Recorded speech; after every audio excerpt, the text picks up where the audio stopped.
तो हेलो दोस्तों, कैसे हो आप सभी लोग। एंड मेरा नाम है तपेश और आपका स्वागत है आपके अपने चैनल तपेश क्लासेस में। दोस्तों, हमारी जो सीरीज चल रही है वो है क्लास 9th साइंस और चैप्टर नंबर है फर्स्ट, जिसका नाम है मैटर इन आवर सराउंडिंग। इसको हम हिंदी में बोलते हैं हमारे आसपास के पदार्थ। एंड दोस्तों, मैं बता दूं, हमने जो है लेक्चर नंबर 4 तक पढ़ा दिया है एंड आज का जो लेक्चर रहेगा वो लेक्चर नंबर 5 रहेगा। यदि आप किसी ने लेक्चर 4 तक की वीडियो नहीं देखी तो पहले लेक्चर 4 तक की वीडियो को देख ले। तो सबसे पहले हम अपना रिवीजन करते हैं, हमने कहां तक पढ़ रखा है।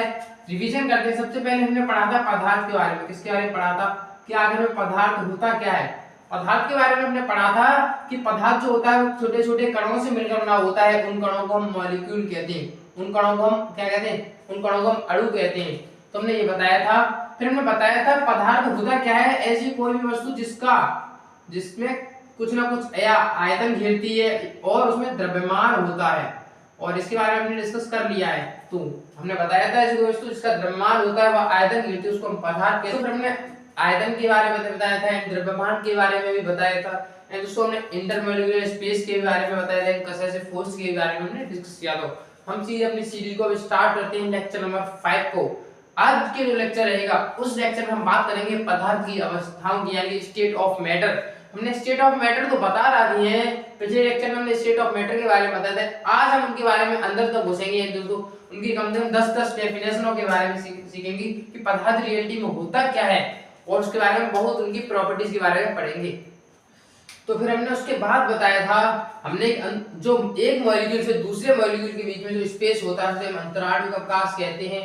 एंड दोस्तों, एक मॉलिक्यूल के दूसरे मॉलिक्यूल को एक फोर्स भी लगता है, उसे हम कैसे फोर्स कहते हैं। तो ऐसे हमने बहुत एक दोस्तों एक एनर्जी के बारे में डिस्कस किया, जैसे हम काइनेटिक एनर्जी कहते हैं, यानी कि गतिज ऊर्जा कहते हैं। तुमने ये लास्ट क्लास में डिस्कस किए हैं। तो अब हम सीधा अपने लेक्चर को स्टार्ट करते हैं कि क्या है state of matter. State of matter, इसके बारे में हम डिस्कस करेंगे। हमें पता है, हमने स्टेट के बारे में बताया था कि पदार्थ की जो स्टेट होती है वो 3 स्टेट होती हैं। एक को कहते हैं हम सॉलिड कहते हैं, एक को एंड दोस्तों दूसरी जो है स्टेट है उसको हम लिक्विड कहते हैं, एंड तीसरी जो स्टेट है उसको हम गैस कहते हैं। अब इनके बारे में हमने एक एक डेफिनेशन को बहुत पिछली क्लास में बताया था कि जिनका आकार एवं आयतन निश्चित होता है उन्हें हम सॉलिड कहते हैं, जिनका आकार तो अनिश्चित होता है लेकिन आयतन निश्चित होता है उन्हें हम लिक्विड कहते हैं, और जिनके आयतन तथा आकार दोनों ही अनिश्चित होते हैं उन्हें हम गैस कहते हैं। हमने डिस्कस किया था। तो अब हम थोड़ा आगे की तरफ चलते हैं, इनके और प्रॉपर्टीज की तरफ। तो सबसे पहले आप ये देखिएगा, सॉलिड जो होता है, क्या कहा मैंने, जो सॉलिड होता है इनके बारे में यदि मैं कंटेनर बनाऊं, जैसे देखिएगा ये सॉलिड का कंटेनर बना रहा हूं, ये एक लिक्विड का कंटेनर है और ये गैस का कंटेनर है। अब इसको ध्यान से देखिएगा। हमें पता है जो सॉलिड के जो पार्टिकल होते हैं, सॉलिड हमें पता है कि बहुत ज्यादा आकार एवं आयतन दोनों का कैसा होता है, सॉलिड का निश्चित होता है, पर लेकिन लिक्विड का ऐसा नहीं होता है, गैस का तो दोनों ही अनिश्चित होते हैं। पर लेकिन सॉलिड के बारे में बात की जाए, इसका आकार एवं आयतन निश्चित होता है। ये कैसे होते हैं, इनको दबाने पर हमें देखा है कि दबते नहीं है, यानी कैसे होते हैं, मजबूत होते हैं। तो हम इनके जो पार्टिकल होंगे, पार्टिकल बहुत ज्यादा कैसे होंगे, इनके पार्टिकल बहुत ज्यादा पास पास होते हैं। तो यहाँ से एक डेफिनेशन आपके पास ये निकल के आती है कि सॉलिड के पार्टिकल बहुत ज्यादा कैसे होते हैं, पास पास। तो पहली डेफिनेशन यहाँ सर के लिए, ऐसे जो सॉलिड होते हैं, सॉलिड किसे कहते हैं, जिनके पार्टिकल सॉलिड यानी कि ठोस किसे कहते हैं। एक डेफिनेशन क्या आती है, जिनके पार्टिकल बहुत ही ज्यादा पास पास होते हैं उन्हें हम ठोस कहते हैं। जिनके किसके ऊपर जो डेफिनेशन आ रही है, किसके ऊपर आ रही है, पार्टिकल के ऊपर। इनके पार्टिकल कैसे होते हैं, बहुत ज्यादा पास पास होते हैं उन्हें हम ठोस कहते हैं। जिनके पार्टिकल थोड़े से कैसे होते हैं, दूर, और इनके पार्टिकल कैसे होते हैं, बहुत दूर। कैसे होते हैं, बहुत दूर। तो जिनके पार्टिकल बहुत ज्यादा पास पास होते हैं उन्हें हम सॉलिड कहते हैं, जिनके पार्टिकल थोड़े दूर दूर होते हैं उन्हें हम लिक्विड कहते हैं, और जिनके पार्टिकल बहुत ज्यादा दूर दूर होते हैं हम गैस कहते हैं। तो इसके पार्टिकल थोड़ी कुछ ऐसे रखे होंगे, समझ सकते हो आप, लेकिन इसके पार्टिकल बहुत ही ज्यादा दूर दूर होंगे तो जिन्हें हम गैस कहते हैं।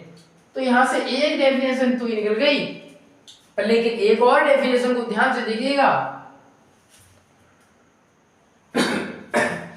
यदि हम कह सकते हैं कि इसके पार्टिकल बहुत ज्यादा पास पास हैं, क्या कहा मैंने, किसके पार्टिकल में बहुत ज्यादा पास पास दिख रहे हैं, तो इसका दबाना, तो इसको सॉलिड है कि जिसके पार्टिकल बहुत ज्यादा पास पास हैं, यदि उसको दबाएं हम, जैसे इसके पार्टिकल बहुत ज्यादा पास पास में पास पास होते हैं, हमें पता है, क्योंकि इस कौन सी अवस्था में आता है हमारे का ठोस अवस्था में। तो इसको क्या मैं दबाता हूँ, क्या ये आसानी से दब जाता है? नहीं दबता। आप कभी ईंट को दबा के देखिएगा, आसानी से नहीं तो आपको दबेगी ही नहीं। तो इसका मीन्स कि उसके पार्टिकल कैसे हैं, बहुत ज्यादा पास पास। और एक और मतलब है कि वो जो है दबते नहीं है। सेकंड डेफिनेशन आपकी क्या आती है कि ठोस कैसे होते हैं, दबते नहीं है। तो दबना नहीं है, लेकिन इसको हम अपने विज्ञान में, केमिस्ट्री में हम यूज करते हैं एक शब्द जिसको हम बोलते हैं संपीड़ित, यानी संपीड़ित नहीं होते। तो ये कैसे होते हैं, संपीड़ित नहीं होते हैं। तो हम यहाँ पे लिखेंगे संपीड़ित, ये संपीड़ित नहीं होते हैं, संपीड़ित नहीं होते हैं। तो यहाँ से एक डेफिनेशन समझ में आती है हमारे। तो ठोस पहली डेफिनेशन, जिनका आकार का वाता निश्चित होता है हम ठोस कहते हैं। सेकंड, जिनके पार्टिकल बहुत ज्यादा पास पास होते हैं। थर्ड डेफिनेशन, ये संपीड़ित नहीं होते हैं। क्या बिल्कुल संपीड़ित होते हैं? बहुत आसानी से हो जाते हैं। जैसे गुब्बारे में आप पानी भर लीजिए तो उसके द्वारा ये आसानी से दब जाता है। ये संपीड़ित हो जाते हैं, और ये तो बहुत आसानी से हो जाते हैं। ये तो बहुत आसानी से, बहुत ही आसानी से हो जाते हैं। कैसे? वो तो उसको संपीड़ित करने की जरूरत ही नहीं पड़ती, वो तो वैसे ही फैलती रहती है। एंड दोस्तों थर्ड डेफिनेशन की तरफ चलते हैं। इसके हिसाब से अब समझिएगा, ये जो पार्टिकल है बहुत ज्यादा पास पास है, तो क्या इनके बीच में डिस्टेंस बहुत ज्यादा होगी? जैसे इसके पार्टिकल बहुत ज्यादा ऐसे हैं, ऐसे रखें, क्या इससे और इस पार्टिकल के बीच में क्या दूरी जो है बहुत ज्यादा है? और लिक्विड के देखा जाए तो कुछ ऐसे है, गैस के ऐसे है। क्या इनके पार्टिकल में दूरी ज्यादा है या इनके में ज्यादा है? तो मुझे तो कुछ ऐसा लग रहा है इनके पार्टिकल में दूरी बहुत कम है, इनके में थोड़ी ज्यादा है, और उनके में बहुत ही ज्यादा है। और इसी दूरी को मैंने एक नाम दिया था इंटरमॉलिक्यूलर स्पेस। एक मॉलिक्यूल से दूसरे मॉलिक्यूल के बीच में जो डिस्टेंस होती है उसको हम इंटरमॉलिक्यूलर स्पेस कहते हैं। तो हम कह सकते हैं इनके बीच में इंटरमॉलिक्यूलर स्पेस, क्या इंटरमॉलिक्यूलर इंटरमॉलिक्यूलर स्पेस, इनके बीच में इंटरमॉलिक्यूलर स्पेस कैसी है? बहुत ही कम। लिक्विड के बीच में थोड़ी ज्यादा और गैस के बीच में बहुत ज्यादा। तो सबसे ज्यादा इंटरमॉलिक्यूलर स्पेस किसके बीच में होती है? उसके बीच में। क्यों? क्योंकि उसके पार्टिकल बहुत ज्यादा दूर दूर होते हैं। समझ में आया होगा कि यहाँ पे इंटरमॉलिक्यूलर स्पेस किसके बीच में ज्यादा होती है और कैसे होती है। अब दोस्तों अब यहाँ से एक और डेफिनेशन निकल के आती है। दोस्तों यहाँ से रटना नहीं है, बस एक इमेज बनाइए और उसको फिर समझते चलिएगा। दोस्तों थर्ड फोर्थ डेफिनेशन की तरफ, जब इनके बीच में ये जो है पार्टिकल बहुत ज्यादा कैसे पास पास है, तो पास पास है तो आप प्रेशर भी कैसा होगा? बहुत ज्यादा। इनके बीच में पार्टिकल कैसे हैं? बहुत ज्यादा पास पास, सबसे दूर दूर इसके हैं, ठीक है। तो इसके बीच में जो है पार्टिकल थोड़े बहुत कम पास पास है। कैसे? बहुत ही ज्यादा पास पास है, तो एक दूसरे से बंधे होंगे। कैसे क्या होंगे? बंधे होंगे, और उसके कारण जो बंधे होंगे वो एक फोर्स है, और उस फोर्स को हम बोलते हैं कसेसिव फोर्स, यानी ससंजक बल। यहाँ पे जो होगा ससंजक बल कैसी होगी? पार्टिकल पास पास हैं, एक दूसरे से जुड़े होंगे, यहाँ पे थोड़े दूर दूर, यहाँ पे बहुत दूर दूर। तो यहाँ पे पास पास है तो फोर्स भी तो कैसी लग रही होगी? ज्यादा। तो यहाँ पे हम लिख सकते हैं कसेसिव फोर्स। क्या? कसेसिव फोर्स। यहाँ पे कसेसिव फोर्स, यहाँ पे कसेसिव फोर्स कैसी होती है? बहुत ज्यादा। कसेसिव फोर्स कैसी होती है? बहुत ही ज्यादा। यहाँ पे थोड़ी कम, यहाँ पे थोड़ी और कम। तो इसका मतलब क्या है? ससंजक बल।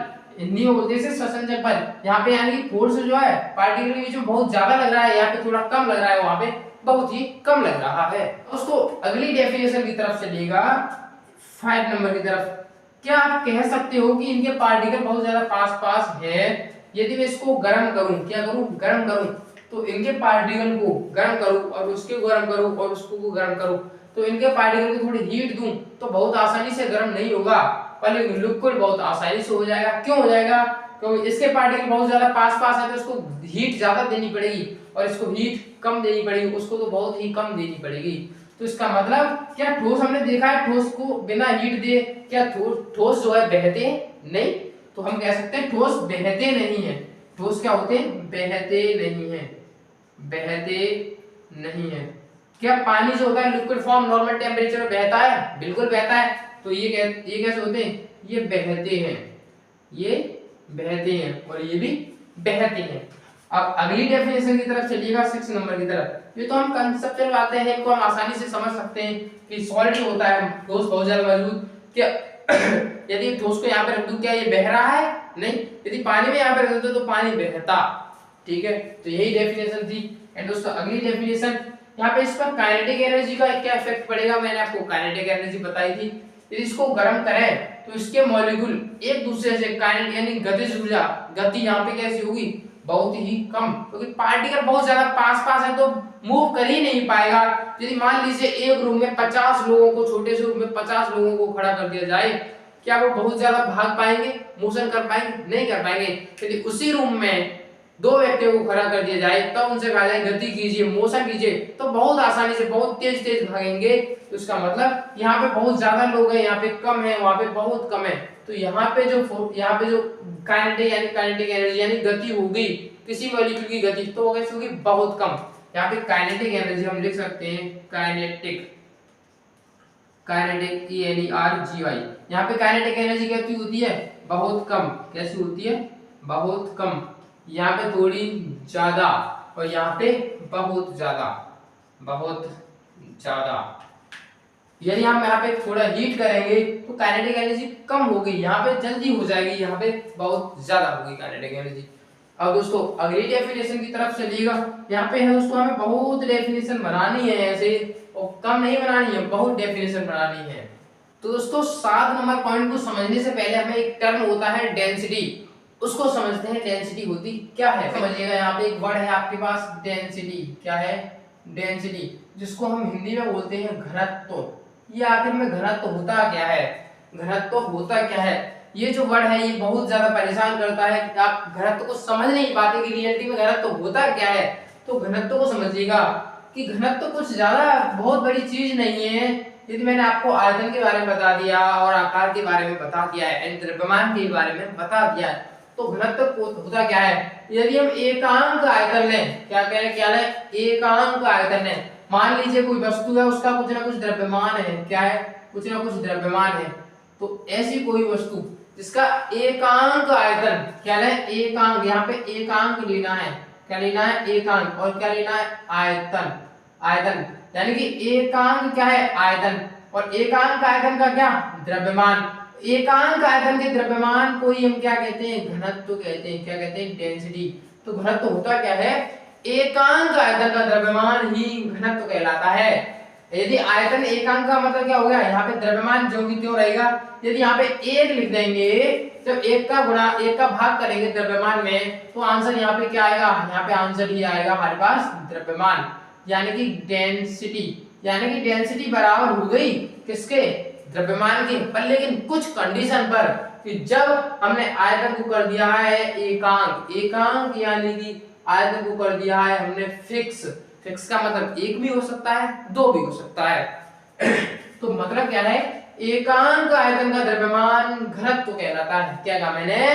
कि एकांक आयतन का द्रव्यमान घनत्व कहलाता है। दूसरे टर्म में बात करें, यदि हम आयतन को फिक्स कर दें, तब हम जो द्रव्यमान की बात करते हैं उसी द्रव्यमान को हम डेंसिटी यानी घनत्व कहते हैं।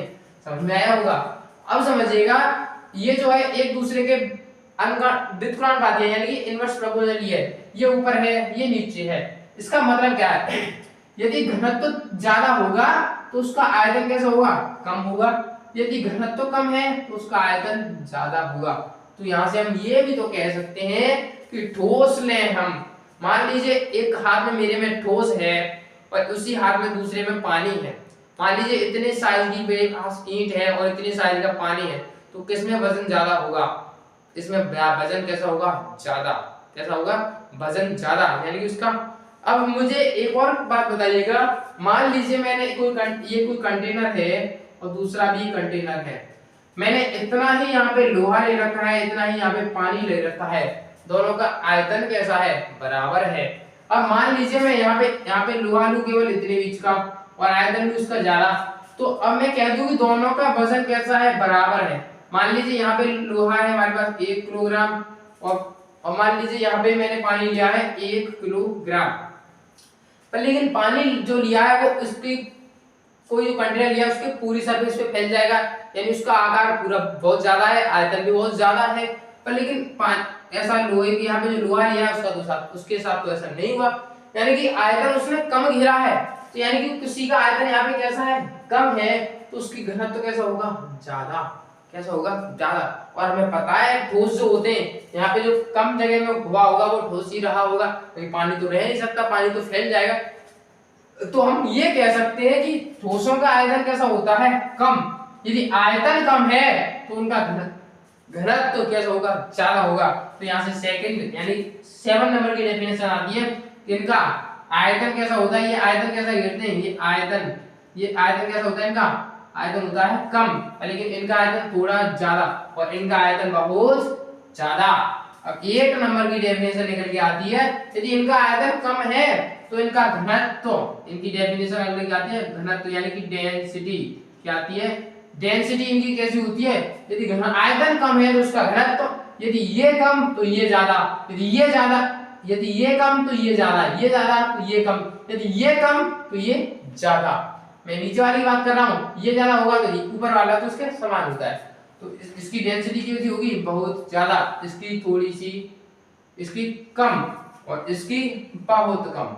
समझ में आया होगा, ज्यादा इसकी कम, इसकी बहुत कम। ठीक है, अब हम चलते हैं अगले टर्म की तरफ। 9 डेफिनेशन के बारे में आपको बताया है कि 9 डेफिनेशन में कौन कौन सी हैं। सॉलिड होते क्या है कि पानी के बहुत ज्यादा पास होते हैं। सेकंड डेफिनेशन, ये संपीड़ित नहीं होते, इसका मतलब ये दबते नहीं है, और इनमें इंटरमोलिकुलर स्पेस बहुत इनके इंटरमोलिकुलर स्पेस बहुत कम होती है। इनमें कंसेंट्रेशन फोर्स बहुत ज्यादा होता है, ये बहते नहीं है। इनमें काइनेटिक एनर्जी बहुत कम होती है।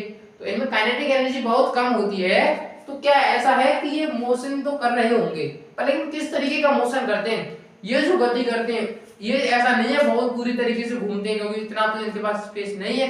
तो ये एक कण जो है एक मोशन करते हैं, ये गति करते हैं, तो उस वो जो है वो करते हैं कंपन गति। क्या, कंपन गति। तो ये आपस में पता है क्या करते हैं, ये करते हैं कंपन। क्या करते हैं, कंपन, वाइब्रेशन करते हैं ये।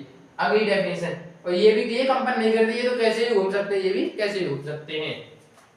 तो सॉलिड क्या करते हैं, कंपन करते हैं। फिर हमने काइनेटिक एनर्जी बताई, फिर हमने आयतन के बारे में बताया कि इनका आयतन कम होता है तो इनकी घनत्व ज्यादा होगा, और इनका जस्ट अपोजिट है।